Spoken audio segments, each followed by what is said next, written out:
매일 성경 묵상 나눔입니다. 2024년 1월 2일 화요일입니다. 오늘 묵상하는 본문은 신명기 1장 19절에서 33절입니다. 본문을 읽습니다.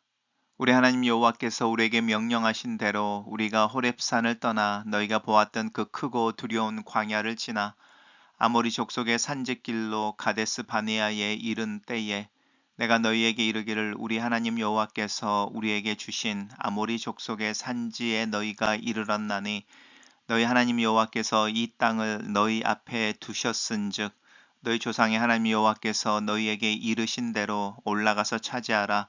두려워하지 말라, 주저하지 말라 한즉 너희가 다 내 앞으로 나와 말하기를 우리가 사람을 우리보다 먼저 보내어 우리를 위하여 그 땅을 정탐하고 어느 길로 올라가야 할 것과 어느 성읍으로 들어가야 할 것을 우리에게 알리게 하자 하기에 내가 그 말을 좋게 여겨 너희 중 각 지파에서 한 사람씩 12를 택하매 그들이 돌이켜 산지에 올라 에스골 골짜기에 이르러 그곳을 정탐하고 그 땅의 열매를 손에 가지고 우리에게로 돌아와서 우리에게 말하여 이르되 우리의 하나님 여호와께서 우리에게 주시는 땅이 좋더라 하였느니라. 그러나 너희가 올라가기를 원하지 아니하고 너희 하나님 여호와의 명령을 거역하여 장막 중에서 원망하여 이르기를 여호와께서 우리를 미워하심으로 아모리 족속의 손에 넘겨 멸하시려고 우리를 애굽 땅에서 인도하여 내셨도다. 우리가 어디로 가랴? 우리의 형제들이 우리를 낙심하게 하여 말하기를 그 백성은 우리보다 장대하며 그 성읍들은 크고 성곽은 하늘에 닿았으며 우리가 또 거기서 아낙 자손을 보았노라 하는도다 하기로 내가 너희에게 말하기를 그들을 무서워하지 말라 두려워하지 말라 너희보다 먼저 가시는 너희의 하나님 여호와께서 애굽에서 너희를 위하여 너희 목전에서 모든 일을 행하신 것 같이 이제도 너희를 위하여 싸우실 것이며 광야에서도 너희가 당하였거니와 사람이 자기의 아들을 안는 것 같이 너희 하나님 여호와께서 너희가 걸어온 길에서 너희를 안으사 이곳까지 이르게 하셨느니라. 하나 이 일이 너희가 너희 하나님 여호와를 믿지 아니하였도다. 그는 너희보다 먼저 그 길을 가시며 장막 칠 곳을 찾으시고 밤에는 불로 낮에는 구름으로 너희 갈 길을 지시하신 자이시니라. 오늘의 본문은 가나안의 길목에서 이제 모세가 걸어왔던 길을 회상하며 마지막 설교를 시작하는 장면입니다. 모세가 이제 신명기에서 마지막 설교를 하는 그 시작으로 모세가 시작하는 출발지는 가데스 바네아라고 하는 장소입니다.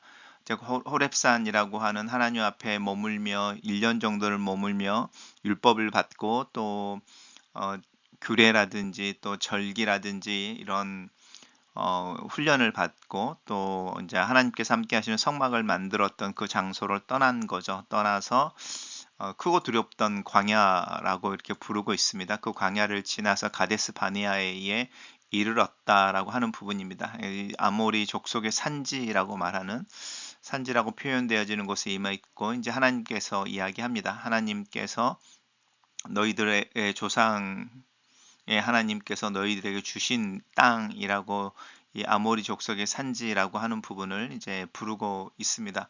그러면서 이제 이야기하죠. 올라가서 차지해라. 두려워하지 말아라. 주저하지 말아라. 이제 이렇게 이제 이야기를 하고 있습니다. 이렇게 이야기할 때에 모세가 계속 쓰고 있는 것은 우리 하나님 여호와께서 너희의 아버 하나님 여호와께서 너희 조상의 하나님 여호와께서라고 하나님과 이제 이스라엘 백성들과의 관계를 이렇게 1인칭 아니면 2인칭을 써서 이제 관계에 대한 이야기를 하고 그 속에서 하나님께서 주신 약속을 성취하기 위해 믿음으로 반응해야 할 것을 요구하고 있습니다. 그런데 이스라엘 사람들이 모세에게 나와서 먼저 정탐하게 하자라고 하는 부분에 대한 아이디어를 내는 거죠. 그래서 각 지파에서 한 명씩 12명을 택해서 그들이 이제 정탐을 하고 돌아와서 이야기하는 거죠. 우리 하나님 여호와께서 우리에게 주시는 땅이 좋더라라고 하는 부분이었습니다. 정말로 그 땅이 젖과 꿀이 흐르는 땅이었다. 이제 이렇게 말합니다.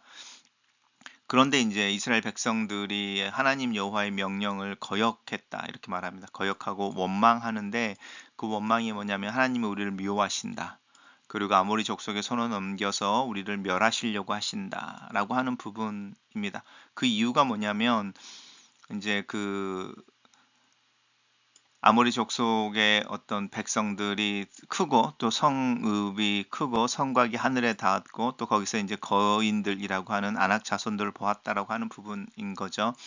우리 형제들이 우리를 낙심하게 말하였다. 이제 이렇게 이야기하는데 모세가 이야기하는 것과 포인트가 다르죠. 모세는 그 정탐꾼들이 가지고 이거 땅의 열매를 가지고 와서 하나님께 주시는 땅, 약속의 땅, 그 땅이 좋다. 그래서 올라가서 이제 그것을 성취하자, 이제 쟁취하자, 이제 이쪽에 포커스를 맞추고 있죠.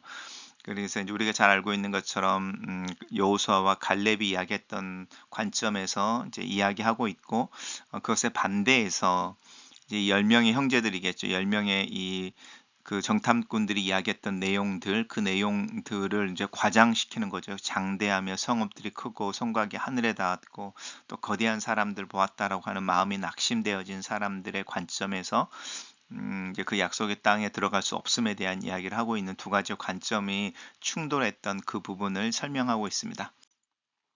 내가 너희에게 말하기를 이제 모세가 이제 말하는 거죠. 두려워하지 말아라, 무서워하지 말아라 이야기하면서 너희보다 먼저 가시는 너희 하나님이라 계속해서 너희라고 하는 2인칭의 하나님과 이스라엘 백성들의 관계를 강조하면서 하나님께서 너희보다 먼저 가신다. 그리고 애굽에서 이미 너희들 경험하지 않았느냐.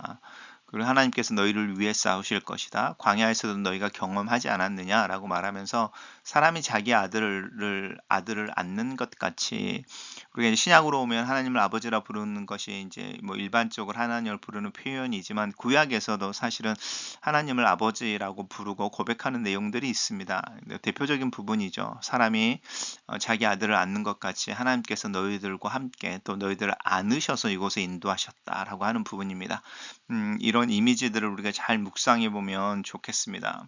우리가 힘들게 어떤 광야를 걸어왔다라고 말할 때 사실 우리가 걸어온 것처럼 느껴지지만 하나님이 우리를 안고 하나님이 사실은 걸어오신 것이다라고 하는 부분입니다. 다만 그들이 이야기하는 너희들이 이제 믿지 않았다, 하나님을 신뢰하지 못했다라고 하는 부분입니다.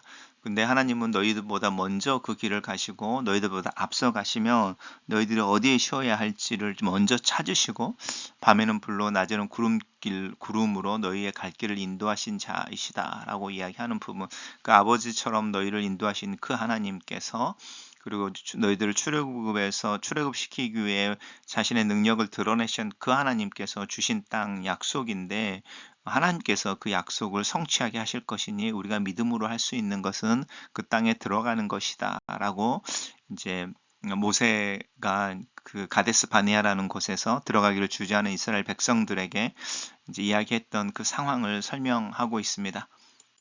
단락을 요약해 보겠습니다. 모세는 지난 광야를 통과하던 때를 회상하는 첫 시점으로 가데스 바네아에 있었던 정탐 사건을 회고하며 왜 출애굽하던 1세대가 약속의 땅에 들어가지 못하게 되었는지를 설명한다. 이렇게 정리해 봤습니다. 매일성경의 묵상 나눔입니다. 모세는 비관적 보고를 받고 비탄에 잠긴 백성을 설득했습니다. 우리보다 먼저 가시는 하나님, 우리를 위하여 싸우시는 하나님, 걸음마다 길이 되게 하시는 그 하나님을 일깨워 줍니다. 출애굽도 하나님이 하신 것이고 가나안 정복도 하나님이 하실 것이고 크고 두려운 광야길도 하나님께서 인도하셨으니 크고 두려운 가나안 족속도 하나님께서 이기게 하실 거라는 겁니다. 이처럼 오늘 여기까지 어떻게 이르게 되었는지를 돌아보는 일은 앞으로 어떻게 살아야 하는지를 가르쳐 주는 이정표가 됩니다. 새해를 시작하며 앞이 막막하다고 불안해하지 말고 우리보다 앞서 행하시며 삶의 모든 순간에 우리와 함께 하시는 하나님을 신뢰함으로 새해를 열면 좋겠습니다.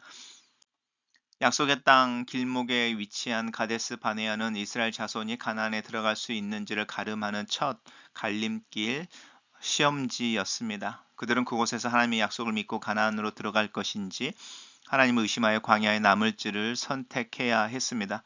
믿음으로 생명의 땅으로 나아갈지 불신으로 죽음의 땅에 남을지를 선택해야 했습니다. 새로운 한 해, 새로운 선택 앞에 설 때마다 그곳이 우리의 가데스 바네아임을 기억해야 합니다. 그럴 때 우리에게 필요한 것은 치밀한 계산이 아니라 하나님의 약속에 대한 신뢰와 믿음의 결단입니다. 하나님이 이미 주신 땅이니 이제 받으라라고 하며 재촉하는데도 이스라엘 백성들의 반응은 미온적이었습니다. 우리보다 앞서 정탐꾼을 보내어 살피자고 제안했습니다. 신중한 처산처럼 보이지만 정탐이 필요 없을 만큼 하나님의 분명한 약속과 역사와 인도를 경험했음에도 불구하고 하나님을 신뢰하지 못하는 의심에서 나오는 주저함과 의심이 묻어 있습니다.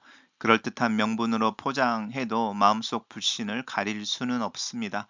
나의 주저함도 불순종에서 비롯된 것은 아닌지 점검해 봐야겠습니다. 이스라엘 백성들은 하나님의 언약을 기억하지도 믿음의 길로 가지도 않았습니다. 열 정탐꾼의 비관적 보고에 넋을 잃고 결국은 배도의 길을 선택하고 말았습니다. 하나님의 약속보다 그 땅의 사람들과 성읍이 더 크게 보였기 때문입니다. 이처럼 두려움은 하나님의 존재도 은혜도 사명도 다 잊게 합니다. 내가 믿음으로 떨쳐야 하는 두려움은 무엇입니까? 글로 쓰는 기도입니다. 그리스도 예수 안에서 나에게 주신 하나님의 약속을 따라 2024년을 살기를 기도합니다. 하나님께서 그 약속을 이루어 주시고 일하심을 믿습니다. 하나님의 성실하심과 신실하심을 의지함으로 하루하루를 살며 2024년을 주님과 함께 걸어갈 수 있는 믿음을 위해 기도합니다. 하나님의 약속을 내 마음에 새기고 믿음으로 사는 중에 하나님의 임재와 동행하심을 경험하는 승리의 하루하루가 되도록 제 믿음과 2024년을 축복하여 주시옵소서. 예수님 이름으로 기도합니다. 아멘.